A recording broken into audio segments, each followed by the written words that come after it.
ജനങ്ങളുടെ അടിസ്ഥാന ആവശ്യങ്ങൾക്ക് പരിഹാരം കണ്ടെത്തണം. അത്ര എനിക്ക് പറയാം. ശരിക്കും ഇവിടെ ഏറ്റവും കൂടുതൽ ആൾക്കാർ ട്യൂഷനും മറ്റേ ഇതൊക്കെ എടുത്തേക്കണം വിദ്യാഭ്യാസപരമായിട്ട് പുരോഗതി ഉണ്ടാക്കിയിരിക്കുന്ന ഒരു വ്യക്തിയാണ്. അപ്പൊ അതിന്റെ അടിസ്ഥാനത്തിൽ വിദ്യാഭ്യാസപരമായിട്ട് എന്തെങ്കിലും പുരോഗതി ഇവിടെ ഉണ്ടായിട്ടുണ്ടോ?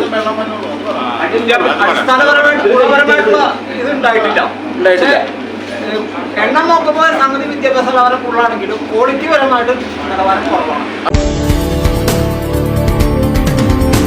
മഴക്കാലമാണ്. മഴയ്ക്കൊപ്പം രോഗങ്ങളും വന്നു തുടങ്ങിയല്ലേ? മെഡിക്കൽ ടെസ്റ്റിന് ഇനി പോക്കറ്റ് കാലിയാകും എന്ന പേടിയെ വേണ്ട. മെഡിടെക് ഡയഗ്നോസ്റ്റിക് സെന്റർ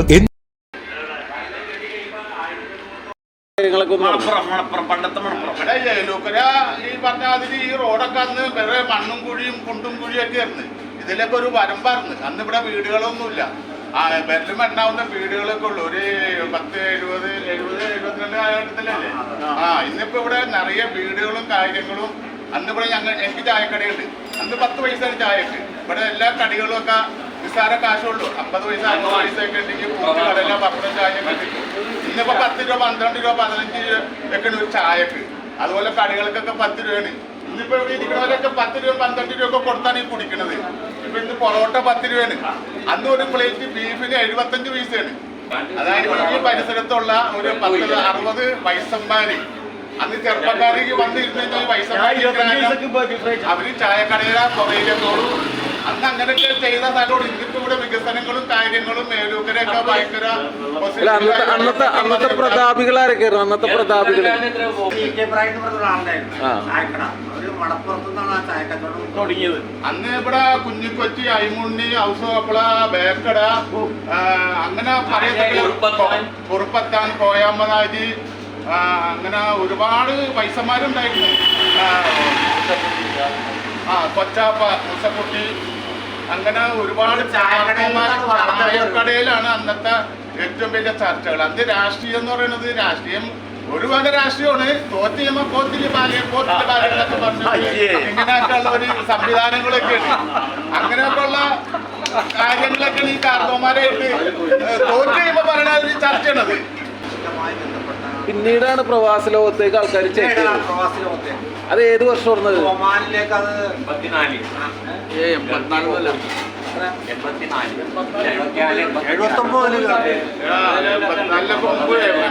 ആദ്യ കാലഘട്ടത്തിൽ ഇവിടുന്ന്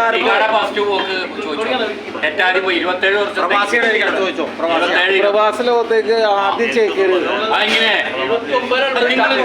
നിങ്ങൾ 7 വർഷം പോയത് 2011, 21, 32 കൊല്ലായി.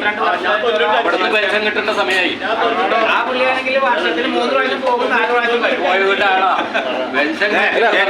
അല്ലാതെ പ്രവാസ ലോകത്തേക്ക് ചേക്കേറിയത്, അതായത് പ്രവാസ ലോകത്തേക്ക് ഒരുപാട് പേര് ഇവിടുന്ന് പോയിട്ടുണ്ട്.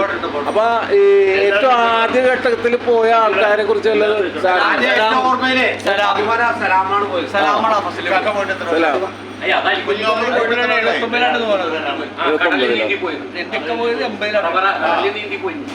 ശരിക്കും പ്രവാസ ലോകത്തേക്ക് പോയതിനു ശേഷമാണ് ഇവിടെ ഒരു ഡെവലപ്മെന്റ് വന്നതെന്നുള്ളതാണ് അല്ലേ? അന്ന് ഏതാണ്ട് ഗൾഫിലേക്ക് മാറി. അതൊക്കെ ഞങ്ങളൊക്കെ പോയേക്കണേ 92-ലാണ്. അതിക്ക് മുമ്പ് പോയ ഇപ്പൊ ജംസക്കാട് കുഞ്ഞോമത് 80 കാലഘട്ടത്തിലാണ് പോയത്. അന്ന് എന്റെ കടയിൽ വന്ന് ഒരു വടല പാളയംകുടമ്പഴമാണ്. അന്ന് പാളയംകുടമ്പഴത്തിനാണ് മാർക്കറ്റ്.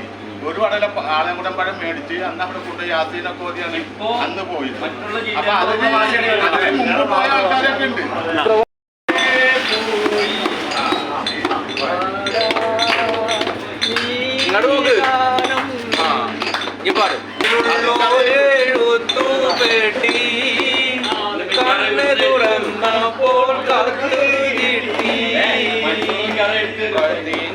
കതിർമാല കോർത്തോരുതി എഴുതിയ കത്തു ഞാൻ കണ്ടു ഞെട്ടി.